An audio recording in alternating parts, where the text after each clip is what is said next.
এই ভিডিওতে আমরা মানব শরীর সংক্রান্ত কিছু টপ প্রিভিয়াস ইয়ার কোয়েশ্চেন নিয়ে আলোচনা করব। এই কোয়েশ্চেনগুলো বারবার করে পরীক্ষাতে রিপিট হয়।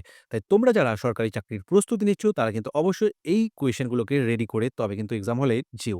এমনটা নয় যে এই একটা ভিডিওতে আমি প্রিভিয়াস ইয়ারের সমস্ত কোয়েশ্চেনকে কভার আপ করে দেব। কিন্তু আমি যে কোয়েশ্চেনগুলো নিয়ে আসছি এই কোয়েশ্চেনগুলো কিন্তু টপ ফেভারিট কোয়েশ্চেন পেপার সেটারদের জন্য। তাই চলো আমরা আজকের এই ভিডিওটাকে শুরু করি, যেখানে আমরা শুধু প্রিভিয়াস ইয়ারের কোয়েশ্চেনগুলোকে নিয়ে আলোচনা করব। প্রথম প্রশ্ন, মানবদেহের কোন গ্রন্থি মাস্টার গ্ল্যান্ড নামে পরিচিত?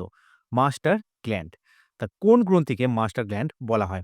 অপশন নাম্বার এতে দেওয়া আছে পিটুইটারি, বিতে দেওয়া আছে থাইরয়েড, সিতে প্যারাথাইরয়েড আর ডিতে আছে অ্যাড্রিনালিন। তো কোন গ্রন্থি মাস্টার গ্রন্থি নামে পরিচিত? মাস্টার গ্রন্থি বা মাস্টার গ্ল্যান্ড? তা বলো, এই প্রশ্নের উত্তর কি হবে? তো বন্ধুরা, এই যে মাস্টার গ্ল্যান্ড বা মাস্টার গ্রন্থি যেটা, সেটা কিন্তু আমাদের পিটুইটারি গ্রন্থি। পিটুইটারি গ্রন্থিকে বলা হয় মাস্টার গ্ল্যান্ড বা মাস্টার গ্রন্থি। ঠিক আছে? তো মস্তিষ্কের মধ্যে পিটুইটারি গ্রন্থির অবস্থান এবং মানবদেহে সবচাইতে ছোট গ্রন্থিও কিন্তু এই পিটুইটারি। সবচাইতে ছোট ছোট গ্রন্থিও কিন্তু এই পিটুইটারি গ্রন্থি। এটাও কিন্তু তোমরা মাথায় রাখবে। তাহলে পিটুইটারি সম্পর্কে দুটো ইম্পর্টেন্ট ফ্যাক্ট তোমাদের মনে রাখতে হবে। এক নাম্বার হচ্ছে কি, সেটা হচ্ছে এর নাম হচ্ছে মাস্টার গ্ল্যান্ড। আর ২ নাম্বার ফ্যাক্ট হচ্ছে যে এটা সবচাইতে ছোট। তো এই দুটো ফ্যাক্টকে কিন্তু পিটুইটারি সম্পর্কে জেনে রাখতে হবে। কোথায় আছে? মস্তিষ্কের ভেতরে। মস্তিষ্কের স্ফেনোয়েড অস্থির সেলা টার্সিকা প্রকোষ্ঠের মধ্যে থাকে। এত কিছু জানার দরকার নেই। শুধু এটুকু জেনে রাখলেই হবে যেটা ব্রেনের মধ্যে থাকে। চলে আসি পরের প্রশ্নে। মানবদেহের বৃহত্তম গ্রন্থি কোনটি? তো ক্ষুদ্রতম তো আমরা জেনে নিলাম, সেটা হচ্ছে পিটুইটারি। তাহলে একটা অপশন তো প্রথমেই এলিমিনেট হয়ে গেল। এখন বৃহত্তম গ্রন্থি বলতে ৩ টে অপশন পড়ে আছে তোমাদের। তো অবশ্যই জানাও যে কোনটা সঠিক উত্তর হবে। থাইরয়েড পড়ে আছে, লিভার পড়ে আছে আর অগ্ন্যাশয় পড়ে আছে। এই ৩ টের মধ্যেই কিন্তু সঠিক উত্তরটা লুকিয়ে আছে। তো বন্ধুরা, এটা কিন্তু ভীষণ একটা গুরুত্বপূর্ণ প্রশ্ন, যেখানে বৃহত্তম গ্রন্থি সম্পর্কে আমাদেরকে বলতে বলা হয়েছে। তো বৃহত্তম কোনটা হবে? বৃহত্তম হবে কিন্তু আমাদের লিভার বা যকৃৎ। এই লিভার হচ্ছে মানবদেহের সবচাইতে বড় গ্রন্থি বা বৃহত্তম গ্রন্থি। ভীষণ ইম্পর্টেন্ট ফ্যাক্ট যে মানবদেহের সবচাইতে বড় গ্রন্থি কোনটা? সেটা হচ্ছে লিভার। চলে আসছি আমরা পরের প্রশ্নে। মানবদেহের কোন অঙ্গ ভিটামিন সঞ্চয় করতে পারে? হৃদয়, লিভার, কিডনি না মেডুলা? কোন অঙ্গ ভিটামিন মানে সঞ্চয় করতে পারে, স্টোর করতে পারে? তো বলো, কোন অঙ্গে ভিটামিনের সঞ্চয় হয়? তো সেই অঙ্গটা হলো কিন্তু লিভার। তা লিভার পুনরায় আবার আমাদের উত্তরের মধ্যে চলে এলো। তা লিভার কি করে? লিভার কিন্তু ভিটামিনকে সঞ্চয় করতে পারে এবং লিভার কি করে? মানবদেহের সবচাইতে বড় গ্রন্থি। তাহলে লিভার সম্পর্কে কিন্তু এই দুটো ফ্যাক্ট আমাদের মাথায় রাখতে হবে। ঠিক আছে? তাহলে এই প্রশ্নের সঠিক উত্তর অপশন নাম্বার বি হয়ে গেল। চলে আসি আমরা ৪ নম্বর প্রশ্নে। মানুষের হৃৎপিণ্ডে কয়টি প্রকোষ্ঠ থাকে? ভীষণ সোজা কোয়েশ্চেন, কিন্তু ভীষণ ইম্পর্টেন্ট প্রশ্ন। প্রিভিয়াস ইয়ার থেকে নেওয়া কোয়েশ্চেন, তাই সেই হিসেবে অবহেলা করার কিন্তু কোনো রকম কোনো অবকাশ তোমাদের কাছে নেই। সঠিক উত্তরটা বলো এবং চলো আমরা নেক্সট কোয়েশ্চেনে চলে যাই। সঠিক উত্তর হবে ৪। মানব হৃৎপিণ্ডে মোট ৪টি প্রকোষ্ঠ আছে। ২টো অট্রিয়া এবং ২টো ভেন্ট্রিকল। ঠিক আছে? ২টো অলিন্দ এবং ২টো নিলয়। অলিন্দ এবং নিলয়। তাহলে ৪টে প্রকোষ্ঠ। ২টো করে আছে। ঠিক আছে? চলে আসছি পরের প্রশ্নে। মানুষের মস্তিষ্কের গড় ওজন কত? ১.৪ কেজি, ১.৫ কেজি, ১.২ কেজি না ১.৩৫ কেজি? তো বলো, মানুষের মস্তিষ্কের গড় ওজন কত? তো দেখো বন্ধুরা, মানুষের মস্তিষ্কের গড় ওজন ১.৪ কেজি। ঠিক আছে? Option number E. এটা মোটামুটি 1.35 থেকে 1.45 কেজির মধ্যে ভ্যারি করে। যার মাথার ওজন যত বেশি তার মাথায় বুদ্ধিও ততটাই বেশি। না, এমনটা ব্যাপারটা মোটেও না। কিন্তু আমি জাস্ট এমনিই তোমাদের বোঝানোর জন্য বললাম। চলে আসি আমরা পরের প্রশ্নে। ৬ নম্বর প্রশ্ন। হৃদস্পন্দন প্রতি মিনিটে কতবার করে হয়? ৮০, ১২০, ৭২ না ৭৫? কতবার করে হয় বলো তো? দেখো, ভীষণ সোজা কোয়েশ্চেন কিন্তু। কিন্তু এই কোয়েশ্চেনগুলো পরীক্ষাতে আসে। আর এই ধরনের কোয়েশ্চেন যদি তোমার ভুল হয়ে যায় তাহলে কিন্তু পরীক্ষায় তোমার সিলেকশন কিন্তু কোনোভাবেই সম্ভব না। এই কোয়েশ্চেনগুলোকে একদম 100% অ্যাকুরেসির সাথে তোমাদেরকে অ্যাটেম্প্ট করতে হবে। সঠিক উত্তর অপশন নাম্বার সি, ৭২ বার। ৭২ বার মানে ৬০ সেকেন্ডে হৃদস্পন্দন ৭২ বার। বা বলতে পারো ১ মিনিটে ৭২ বার। ঠিক আছে? চলে আসি পরের প্রশ্নে। ৭ নম্বর প্রশ্ন। মানবদেহে জলের গড় শতাংশ কত? ৫০, ৬০, ৭০ না ৮০? কত শতাংশ মানবদেহে জল থাকে? তো দেখো, মানবদেহে মোট যে ওজন তার কিন্তু মেজর একটা ভাগ হচ্ছে এই জল। তো এই জলের পরিমাণ কত সেটা কিন্তু কোয়েশ্চেনটায় জানতে চাওয়া হয়েছে। ৫০ হবে, ৬০ হবে, ৭০ হবে না ৮০ হবে? কত শতাংশ? তো দেখো বন্ধুরা, অন অ্যান অ্যাভারেজ দেখা গেছে যে মানবদেহে জলের গড় শতাংশ হচ্ছে 60%। মানে 60% মানবদেহ জল দিয়ে গঠিত। বাকি যে 40% পড়ে থাকলো তার মধ্যে আছে হাড় আছে, মাংস আছে এবং অন্যান্য যে সমস্ত আ জিনিসগুলো রয়েছে সেগুলো মিলিয়ে 40% হয়। আর 60% হচ্ছে জল। তাহলে একটা জিনিস খুব সহজেই বলা যায়, সেটা হচ্ছে মানবদেহ কিন্তু জল দিয়ে নির্মিত। চলে আসি পরের প্রশ্নে। একজন প্রাপ্তবয়স্ক মানুষের শরীরে কয়টি হাড় থাকে? ভীষণ সোজা কোয়েশ্চেন, কিন্তু ভীষণ ইম্পর্টেন্ট কোয়েশ্চেন। বহুবার এই প্রশ্নটা পরীক্ষাতে কিন্তু এসেছে। তোমরা যারা সায়েন্স ব্যাকগ্রাউন্ড থেকে এসো তাদের কাছে হয়তো এই কোয়েশ্চেনটা অনেক সহজ। কিন্তু যারা তোমার নন সায়েন্স ব্যাকগ্রাউন্ড থেকে আসছে তাদের ক্ষেত্রে কিন্তু এই কোয়েশ্চেনটাও হয়তো ডিফিকাল্ট হয়ে যেতে পারে। তো ঘাবড়ানোর কিছু ব্যাপার নেই। এই ধরনের কোয়েশ্চেন পরীক্ষাতে আসে এবং খুব সহজেই তোমরা যদি একটু পড়াশোনা করো তাহলে কিন্তু এই ধরনের প্রশ্নের উত্তর করতে পারবে। এই প্রশ্নের সঠিক উত্তর হয়ে যাবে অপশন নম্বর বি, ২০৬ টা। দেখো, কোয়েশ্চেনটা ভালো করে পড়বে। একজন প্রাপ্তবয়স্ক মানুষের ক্ষেত্রে কয়টা হাড় থাকে? তাহলে সেটা হচ্ছে ২০৬ টা। এরপরে আরেকটা জিনিস আমরা দেখব, সেটা হচ্ছে একজন বাচ্চার, নবজাতক শিশুর শরীরে কয়টা হাড় থাকে? ২০৬, ৩০০, ৫০০ না ৬০০? এটাও কিন্তু পরীক্ষাতে আসে। তাই দুটো জিনিসই তোমাদের জানতে হবে, দুটো নাম্বারই তোমাদেরকে জানতে হবে। সেটা হচ্ছে নবজাতক শিশুর ক্ষেত্রে এই সংখ্যাটা হচ্ছে ৩০০। অপশন বি, একটা নবজাতক শিশুর ক্ষেত্রে হাড়ের সংখ্যা থাকে প্রায় ৩০০, কিন্তু অ্যাডাল্ট হয়ে গেলে সেটা হয়ে যায় ২০৬। তো এই দুটো নাম্বার কিন্তু তোমাদের মনে রাখতে হবে। এটা হচ্ছে নিউবর্ন বেবির ক্ষেত্রে আর এটা একজন অ্যাডাল্টের ক্ষেত্রে। ওকে? চলে আসছি আমরা পরের প্রশ্নে। মানুষের খুলিতে মোট হাড়ের সংখ্যা কত? এটা কিন্তু ডিফিকাল্ট কোয়েশ্চেন। ২৯, ৩২, ১৮ না ৪৯? তবে আর ডিফিকাল্ট থাকলো না। তার কারণ হচ্ছে তোমরা কোয়েশ্চেনটার উত্তরটা জেনে গেলে। সঠিক উত্তর হয়ে যাবে কি? Option number A, ২৯। তাহলে মানুষের খুলিতে মোট কয়টি হাড় আছে? তাহলে সেই হাড়ের সংখ্যাটা হয়ে যাচ্ছে 29। ২৯ টা হাড় আছে। এই প্রশ্নের সঠিক উত্তর হয়ে গেল অপশন নাম্বার এ। চলে আসছি আমরা পরের কোয়েশ্চেনে, ১১ নম্বর প্রশ্ন। মানবদেহে মোট রক্তের পরিমাণ কত? ৬ লিটার, ৫ লিটার, ৪ লিটার না ৭ লিটার? কত রক্তের পরিমাণ? মানবদেহে মোট যে রক্ত রয়েছে সেই রক্তের পরিমাণ কত? তো দেখো বন্ধুরা, এই প্রশ্নের সঠিক উত্তর হয়ে যাবে option number B, ৫ litre. ৫ litre মানবদেহে অন এন এভারেজ রক্ত থাকে। একজন তোমার যদি ম্যান হয়, মানে পুরুষ মানুষের ক্ষেত্রে এটার পরিমাণ approximately 5.5 litre. whereas for a female এটা হচ্ছে ৪.৫ লিটারের আশেপাশে। তাহলে এভারেজ আমরা ৫ লিটার ধরে নিতে পারি। চলে আসি ১২ নম্বর প্রশ্নে। মানবদেহের সবচাইতে ছোট হাড় কোনটি? দেখো, এই হাড় থেকে মানবদেহ সংক্রান্ত অনেকগুলো কোয়েশ্চেন আছে যেগুলো কিন্তু ভীষণ রকম সোজা, কিন্তু পরীক্ষাতে বারবার রিপিট হয়। সবচাইতে ছোট হাড় আমরা জানবো এবং অবশ্যই আমরা কিন্তু সবচাইতে বড় হাড়টাও জানবো। তো ১ম এ আমরা ছোট হাড়টা দেখে নিই। ফিমার, রেডিয়াস, থ্রিকাস্টি না স্টেপস? কোনটা হবে সবচাইতে ছোট হাড়? বলো, কোনটা হবে সঠিক উত্তর? তো বন্ধুরা, দেখো, সবচাইতে তোমার ছোট হাড় যদি বলে তাহলে সেক্ষেত্রে সঠিক উত্তরটা হয়ে যাবে কিন্তু স্টেপস। ম্যালিয়াস, ইনকাস এবং স্টেপস এই ৩ টে হাড় আমাদের কানে থাকে। তো তার মধ্যে স্টেপস হাড়টা হচ্ছে মানবদেহের সবচাইতে ছোট হাড়। ভীষণ ইম্পোর্টেন্ট কোয়েশ্চেন, অনেকবার পরীক্ষাতে এই কোয়েশ্চেনটা রিপিট হয়েছে এবং এই কোয়েশ্চেনটা পরীক্ষাতে অবশ্যই পরবর্তীকালে আবার রিপিট হবে। ১৩ নম্বর প্রশ্ন, এবার বৃহত্তম অস্থিটা বলে দাও। আলনা, ফিমার, রেডিয়াস না ত্রিকাস্তি? কোনটা হবে সবচাইতে বৃহত্তম অস্থি?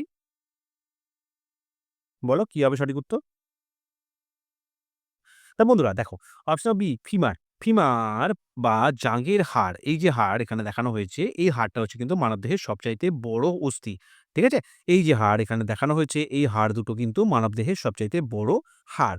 তো এটা কি নাম? এর নাম হচ্ছে ফিমার। ঠিক আছে? এবং এটা বৃহত্তম অস্থি। চলছে পরের প্রশ্নে। সবচাইতে শক্তিশালী হাড় কোনটা? ফিমার হবে, উরুর হাড়, ইনকাস না ত্রিকাস্তি? কোনটা হবে বলো তো? তো দেখো, সবচাইতে শক্তিশালী হাড়ও কিন্তু এই ফিমার। ফিমার মানবদেহে এই উরুর মধ্যে থাকে। এখানে দুটো জিনিসই একই জিনিস। অপশন নাম্বার এ এবং বি। তাহলে ফিমারই আমরা রাখলাম। ফিমার, ইনকাস আর ত্রিকাস্তি, সঠিক উত্তর কিন্তু ফিমার হয়ে যাবে। মানবদেহের সবচাইতে শক্তিশালী হাড়ও কিন্তু এই উরুর হাড়, যেটা মানবদেহের সবচাইতে বৃহত্তম হাড়ও বটে। এটা মানবদেহের বৃহত্তম হাড় এবং সবচাইতে শক্তিশালী হাড়ও বটে।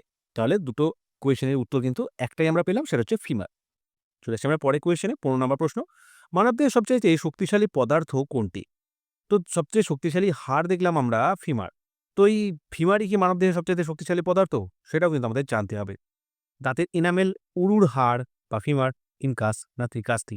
কোনটা সবচাইতে শক্তিশালী পদার্থ? বলো, কি হবে সঠিক উত্তর? তো বন্ধুরা দেখো, এখানে আমাদের সবচাইতে শক্তিশালী হাড় যদিও আমাদের উরুর হাড় বা ফিমার, কিন্তু সবচাইতে শক্তিশালী পদার্থ কিন্তু দাঁতের এনামেল। মানবদেহের সবচাইতে শক্তিশালী অঙ্গ হচ্ছে মানবদেহের এনামেল।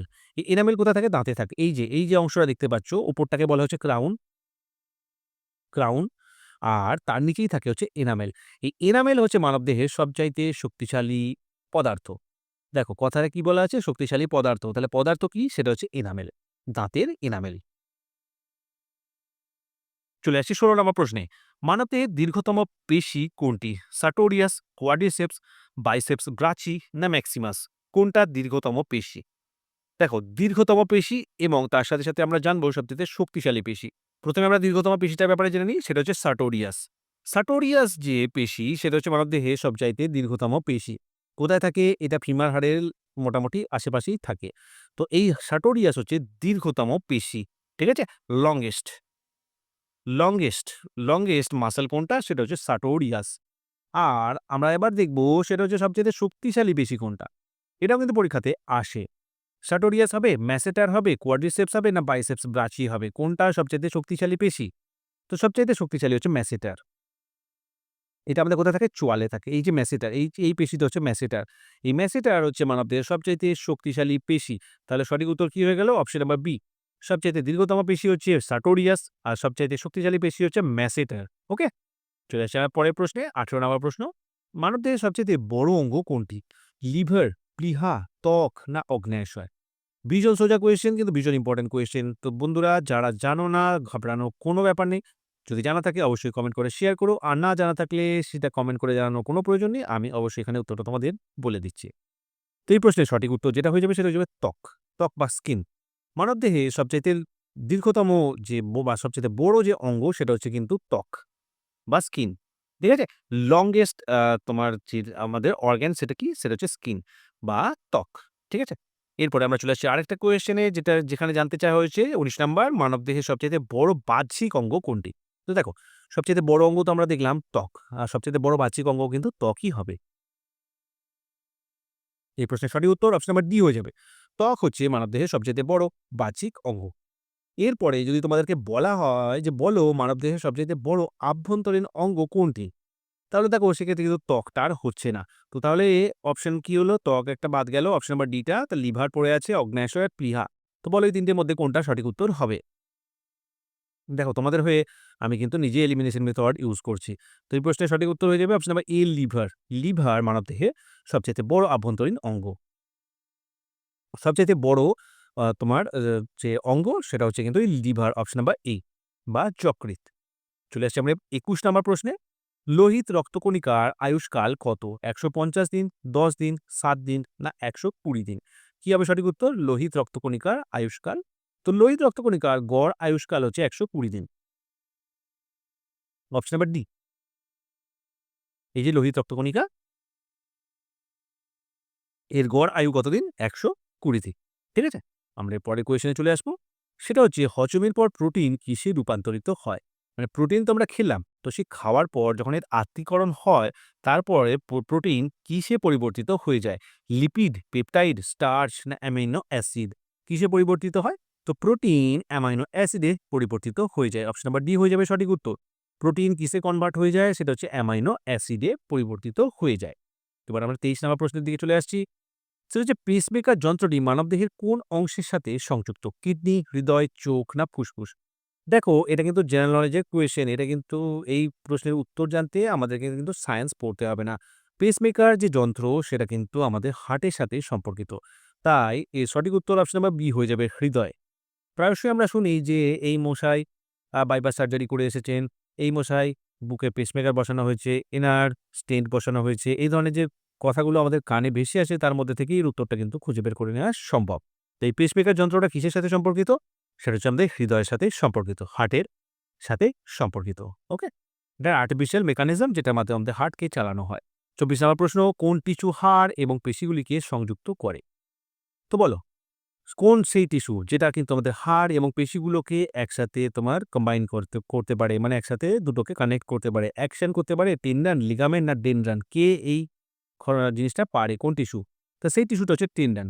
টেন্ডন কি করতে পারে? টেন্ডন হাড় এবং মাংসপেশিগুলোকে সংযুক্ত করতে পারে। এই দেখো এটা হচ্ছে টেন্ডন। এই টেন্ডন কি করছে? এটা হচ্ছে মাসল, মানে হচ্ছে আমাদের পেশি, এবং এটা হচ্ছে হাড়। এই দুটোকে অ্যাটাচ করতে পারে। এই কাজটা কে করে? এটা করে কিন্তু টেন্ডন। Option number B. আরেকটা জিনিস আছে যেটা এখানে তোমাদের অনেক সময় কনফিউজ করে দেয়, সেটা হচ্ছে লিগামেন্ট। তো কোন টিস্যু হাড় এবং হাড়কে সংযুক্ত করতে পারে? তাহলে দেখো উত্তরটা যখন আমি বলেই দিয়েছি অপশনগুলোকে আর পড়লাম না, সঠিক উত্তর হয়ে যাবে লিগামেন্ট। লিগামেন্ট হচ্ছে সেই জিনিস, সেই টিস্যু যে কিন্তু হাড়কে হাড়ের সাথে সংযুক্ত করতে পারে। মানে একটা হাড়ের সাথে আরেকটা হাড়কে কানেক্ট করতে পারে কে? সেটা কিন্তু পারে এই লিগামেন্ট। আর একটা হাড়ের সাথে পেশিকে কি করতে পারে? সেটা হচ্ছে টেন্ডন। তো বন্ধুরা এই ছিল ২৫ টা মানবদেহ সংক্রান্ত গুরুত্বপূর্ণ প্রশ্ন যেগুলো প্রিভিয়াসলি পরীক্ষাতে এসেছে। কেমন লাগলো ভিডিওটা? অবশ্যই কমেন্ট করে জানিও। যদি ভিডিওটা ভালো লাগে লাইক করে দিও, চ্যানেলটাকে সাবস্ক্রাইব করে নিও।